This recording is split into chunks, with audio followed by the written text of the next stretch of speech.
రాజ్యసభ సభ్యుడు YSR Congress party senior నాయకులు ఆళ్ల అయోధ్య రామిరెడ్డి జన్మదిన వేడుకలు గుంటూరులో ఘనంగా నిర్వహించారు. బృందావన గార్డెన్స్ లోని రీజనల్ పార్టీ కార్యాలయంలో కేక్ కట్ చేసి సంబరాలు జరిపారు. ఈ కార్యక్రమంలో ఎమ్మెల్సీ మర్రి రాజశేఖర్, మాజీ ఎమ్మెల్యే మోదుగుల వేణుగోపాల్రెడ్డి, పార్టీ నేతలు Ambati Murali, Hanumantharao, deputy mayor diamond Babu తదితరులు పాల్గొన్నారు. కేక్ కట్ చేసి కార్యకర్తలకు పంచి అయోధ్య రామిరెడ్డికి జన్మదిన శుభాకాంక్షలు తెలిపారు. రాజకీయాలను నిబద్దత, నిజాయితీతో పనిచేసే నాయకుడు అయోధ్య రామిరెడ్డి అని వారు వెల్లడించారు. రాష్ట్రంలో గుంటూరు జిల్లాలో వైఎస్సార్ కాంగ్రెస్ పార్టీ బలోపేతానికి ఆయన ప్రత్యేక కృషి చేస్తున్నారని చెప్పారు.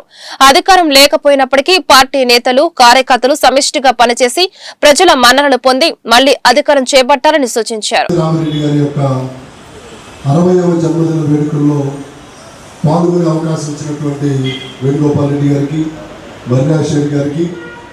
మరియు వైఎస్ఆర్ కాంగ్రెస్ పార్టీ నాయకులు, కార్యకర్తలకి ముందుగా నా హృదయపూర్వక ధన్యవాదాలు తెలియజేసుకుంటా ఉన్నాను.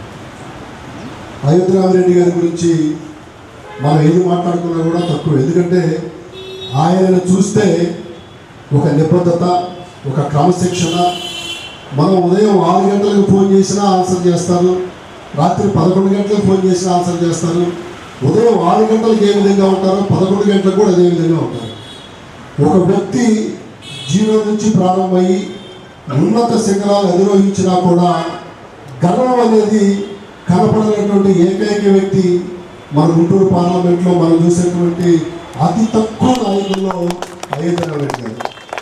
మనం కూర్చొని మన మైండ్లో ఉన్నది ఎంత విసిగించినా ఆయనలో కోపం కానీ, ఆవేశం కానీ ఏది కనపడకుండా వెళ్ళిన ప్రతి మనిషిని చక్కగా సాటిస్ఫై చేసి వాళ్ళకి మంచి సలహాలు, సూచనలు ఇచ్చేటువంటి నాయకుడు వైఎస్ఆర్ కాంగ్రెస్ పార్టీ మనకు దొరకడం వైఎస్ఆర్ కాంగ్రెస్ పార్టీ నాయకులు, కార్యకర్తలుగా మనందరూ అదృష్టంగా నేను భావిస్తూ ఉన్నాను. అటువంటి నాయకుడు నిండు 100 ఏళ్ళు ఆయుర ఆరోగ్యాలతోటి గతంలో జరిగినటువంటి తప్పులన్నిటినీ మళ్ళా కూడా ఇవాళ మనం చూస్తే అయోధ్య రామిరెడ్డి గారిని నేను ఓడిపోయిన తర్వాత కలిస్తే ఒకే మాట చెప్పాడు, జరిగిందేదో జరిగిపోయింది, నాయకుడు మనకు అప్పచెప్పినటువంటి బాధ్యత ఏదైతే ఉందో ఖచ్చితంగా దాన్ని దిగ్విజయంగా 2029లో మళ్ళా మన వైఎస్ఆర్ కాంగ్రెస్ పార్టీని అధికారంలో తెచ్చేంత వరకు విశ్రమించే ప్రసక్తే లేదని చెప్పి ఆయన చెబితే అందరూ కార్యకర్తలు, నాయకులు అందరూ నిరుత్సాహంతో ఉన్న పరిస్థితుల్లో నేను పార్టీ ఓడిపోయిన 5వ రోజు కలవడం జరిగింది.